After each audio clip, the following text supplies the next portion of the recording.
నగరంలో చలి తీవ్రత రోజురోజుకు పెరుగుతోంది. దీంతో దగ్గు, జలుబుతో బాధపడుతున్న వారి సంఖ్య కూడా అధికమవుతోంది. నిమోనియా కేసులు కూడా పెరుగుతున్నాయన్నారు fever hospital superintendent Rajendra Prasad. ముఖ్యంగా చిన్న పిల్లలు, వృద్ధులు జాగ్రత్తలు తీసుకోవాలని సూచిస్తున్న డాక్టర్ రాజేంద్ర ప్రసాద్తో Shravan face to face. Hyderabad నగరంలో చలి తీవ్రత అనేది కొంత పెరిగింది గత నెలతో పోలిస్తే. దాంతోపాటు జలుబు కేసులు కూడా విపరీతంగా పెరుగుతున్నాయి అనేది అనేక వార్తలు వస్తున్నాయి. నిమోనియా కేసులు కూడా పెరుగుతున్నటువంటి సందర్భం ఉందని అనేక వార్తలు చూస్తున్నాం. అసలు నిమోనియా అంటే ఏంది, ఎందుకు ఈ కేసులు పెరుగుతున్నాయి? దాంతోపాటు fever hospital superintendent Rajendra Prasad ఉన్నారు. సార్, ఇప్పుడు నిమోనియా కేసులు ఎక్కువ పెరుగుతున్నాయి అనేది కొంత వార్తలు వస్తున్నాయి. ముఖ్యంగా చిన్నపిల్లల్లో చాలా ఎక్కువ కనబడుతుంది అనేది తెలుస్తూ ఉంది. ఇప్పుడు చలి తీవ్రత కూడా పెరిగింది. నిమోనియా అంటే ఏంది ఫస్ట్, అండ్ అది ఎట్లా ఎఫెక్ట్ అవుతుంది? న్యూమోనియా అంటే ఏం లేదు, జస్ట్ లంగ్ ఇన్ఫెక్షన్ని, ఊపిరితిత్తుల ఇన్ఫెక్షన్ని న్యూమోనియా అంటారు. ఇవి కూడా చాలా రకాలుగా ఉంటాయి. ఒకటి కమ్యూనిటీ అక్వైర్డ్ న్యూమోనియా అంటాం. అంటే హెల్దీగా ఉన్న పర్సన్ కమ్యూనిటీలో వేరే వాళ్ళ దగ్గర నుంచి తనకు వస్తే దాన్ని కమ్యూనిటీ అక్వైర్డ్ న్యూమోనియా అంటాం. లేదా కొన్నిసార్లు సందర్భాల్లో మన హాస్పిటల్లో 2 రోజులు 3 రోజుల కంటే ఎక్కువ ఉండాల్సి వచ్చినప్పుడు అక్కడ కూడా వేరే పేషెంట్ నుంచి, హాస్పిటల్ ఎన్విరాన్మెంట్ నుంచి వచ్చే ఇన్ఫెక్షన్ కూడా ఉంటుంది. అది నోజోకోమియల్ ఇన్ఫెక్షన్ అంటాం. ఇట్లా ఎనీ కాజ్ ఏమైనప్పటికీ లంగ్స్, ఊపిరితిత్తుల ఇన్ఫెక్షన్ అయితే కనుక దాన్ని న్యూమోనియా అంటాం. అయితే ఎక్కువ హెల్దీగా ఉండే పీపుల్ ఎఫెక్ట్ అయ్యే ఛాన్సెస్ తక్కువ ఉంటుంది. ఎక్కువగా చిన్నపిల్లలు కానీ, ఎక్కువ వయసు ఉన్న వాళ్ళు కానీ, లేదంటే ఆస్తమా ఉన్న వాళ్ళు కానీ, అలర్జీ ఉన్న వాళ్ళు కానీ, స్మోకర్స్ కానీ, లేకుంటే అన్కంట్రోల్డ్ డయాబెటిక్ ఉన్న వాళ్ళు కానీ, తర్వాత ఏజ్ ఎక్కువ ఉన్న వాళ్ళు కానీ, వీళ్ళు ఎక్కువగా న్యూమోనియా బారిన పడే అవకాశాలు ఎక్కువ ఉంటాయి. సో ఈ చలి వల్ల ఈ న్యూమోనియా అనేది ఎక్కువ వచ్చే అవకాశం ఉంటుంది. అప్పర్ రెస్పిరేటరీ ఉంటుంది, లైక్ దగ్గు, జలుబు, గొంతు నొప్పి ఇటువంటివి కూడా ఉంటాయి. మరి కొంతమందిలో ఈ న్యూమోనియా వచ్చే ఛాన్సెస్ కూడా ఎక్కువ ఉంటాయి. సరే, ఇప్పుడు చిన్నపిల్లల్లో ఈ నిమోనియా కేసులు ఎక్కువ పెరుగుతున్నటువంటి వార్తలు వస్తున్నాయి.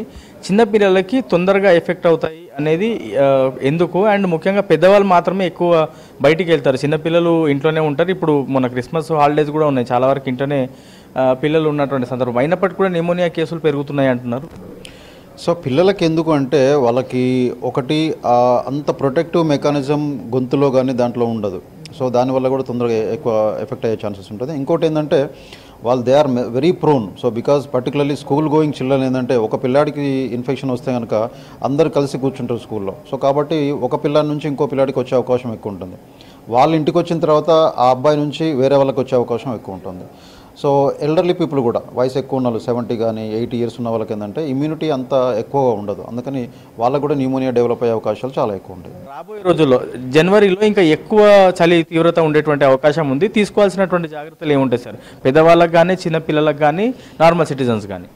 ఒకటి, చలి ఉండే ప్లేస్లో బయటికి వెళ్ళినప్పుడు తప్పకుండా తగిన జాగ్రత్తలు తీసుకోవాలి. సో బాగా వేడిగా ఉండే దుస్తులు ధరించడం కానీ, విధిగా మాస్క్ ధరించడం కానీ, చెవులకి మంకీ క్యాప్ లాంటివి పెట్టుకోవడం కానీ వీలైనంత వరకు అటువంటి చేసుకోవాలి. పర్టికులర్లీ కొన్ని గ్రూప్ ఆఫ్ పీపుల్ ఎవరైతే ఈ న్యూమోనియాలు, అప్పర్ రెస్పిరేటరీ ట్రాక్ట్ ఇన్ఫెక్షన్ వచ్చే అవకాశం ఎక్కువ ఉంటుందో, లైక్ చిన్నపిల్లలు కానీ, తర్వాత డయాబెటీస్ ఉన్న వాళ్ళు కానీ, స్మోకర్స్ కానీ, ఆస్తమా ఉన్న వాళ్ళు కానీ, అలర్జీ టెండెన్సీ ఉన్న వాళ్ళు కానీ, తర్వాత వయసు ఎక్కువ ఉన్న వాళ్ళు కానీ, వీలైనంత వరకు వీళ్ళు బయటికి పోకుండా ఇంట్లోనే వేడిగా ఉన్న ప్రదేశంలో ఉండడం చాలా ఇంపార్టెంట్. కొన్ని తప్పని పరిస్థితుల్లో పోవాల్సి వచ్చినప్పుడు తగిన జాగ్రత్తలు తీసుకొని పోతాం, చాలా మంచిది. ఇంకొకటి, గ్యాదరింగ్స్ లాంటి ఎక్కువ గ్రూప్స్ కానీ, పబ్లిక్ చాలా ఉన్న ప్లేసెస్ కానీ అటువంటివి మ్యాక్సిమం అవాయిడ్ చేయడం చాలా మంచిది. ఇంకోటి, ఇప్పుడు సర్జు ఇప్పుడిప్పుడే పెరుగుతున్నాయి అంటున్నారు, జనవరిలో ఇంకా ఎక్కువ పెరుగుతాయి అంటున్నారు. సో మన దగ్గర సరిపడా మెడిసిన్ కానీ, అవసరమైనటువంటి మందులు అన్నీ ఉన్నాయా? డాక్టర్లు అందరూ సిద్ధంగా ఉన్నారంటే ఎవ్రీ ఇయర్ మీరు చూసేదే, అయినప్పటికీ కూడా అప్పుడప్పుడు సడన్ హైక్ వచ్చినప్పుడు, సడన్ సర్జు వచ్చినప్పుడు మీకు కొంత ఇబ్బంది అవుతుంది కదా. సో అన్నీ ఉన్నాయా మన దగ్గర? మా దగ్గర 330 బెడ్స్ ఉన్నాయి. ఎంత సర్జరీ వచ్చినా కూడా, రెస్పిరేటరీ ఇన్ఫెక్షన్ వచ్చినా కూడా అందుబాటులో అన్ని రకాల మెడిసిన్స్ ఉన్నాయి. తర్వాత తగినంత వైద్య సిబ్బంది కూడా ఉన్నారు. ఎటువంటి రోజుకు 100-200 కేసులు వచ్చినా కూడా వాళ్ళని ట్రీట్ చేయడానికి, అడ్మిట్ చేయడానికి తగిన సదుపాయాలు ఇక్కడ ఉన్నాయి. ఈవెన్ ఆక్సిజన్ కూడా, సెంట్రలైన్ ఆక్సిజన్ ఉంది, తర్వాత సిలిండర్, రిజర్వ్లో సిలిండర్స్ ఉన్నాయి, తర్వాత కాన్సన్ట్రేటర్స్ కూడా ఉన్నాయి. అన్నీ సరిపడంత మెటీరియల్ కానీ, ఇన్ఫ్రాస్ట్రక్చర్ కానీ ఫీవర్ హాస్పిటల్లో ఉంది.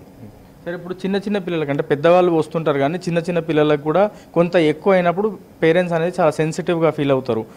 ఇక్కడ ఫీవర్ హాస్పిటల్ గవర్నమెంట్ది కాబట్టి తీసుకెళ్తే ఏమనేది అంటే వాళ్ళ దాంట్లో అంటే కొంచెము సరే పోయి చూద్దాం అనుకుంటారు కానీ వాళ్ళ పిల్లలు అన్నప్పుడు రిస్క్ ఎందుకు అనేటువంటి ఒక సందేహం వస్తుంది. సో పిల్లలకి అన్నీ తీసుకోవాల్సినటువంటి జాగ్రత్తలు కానీ, మందులు కానీ మన దగ్గర ఉన్నాయా? ఒకవేళ చిన్న పిల్లలకి ఇబ్బందులు వచ్చినప్పుడు పెద్ద హాస్పిటల్ కాకుండా మన ఫీవర్ హాస్పిటల్కి వచ్చే విధంగా మీరు ఏం చెప్తారు?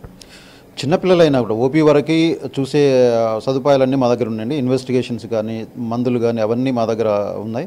ఎక్కువ మరీ చిన్నపిల్లలు కానీ ఎక్కువ సిక్కు ఉన్నప్పుడు మాత్రం నీలోఫర్కి పంపిస్తాం మేము. సో మొత్తానికైతే ఈ చలికాలంలో ఈ నిమోనియా కేసులు పెరిగేటువంటి అవకాశాలు ఉన్నాయి. సో జనాలు కానీ చిన్నపిల్లలు కానీ పెద్దవాళ్ళు కానీ తగిన జాగ్రత్తలు తీసుకోవాలి. జనాలు కూడా ఏమైనా ఇబ్బంది అవుతే ఫీవర్ హాస్పిటల్ కూడా రావచ్చు.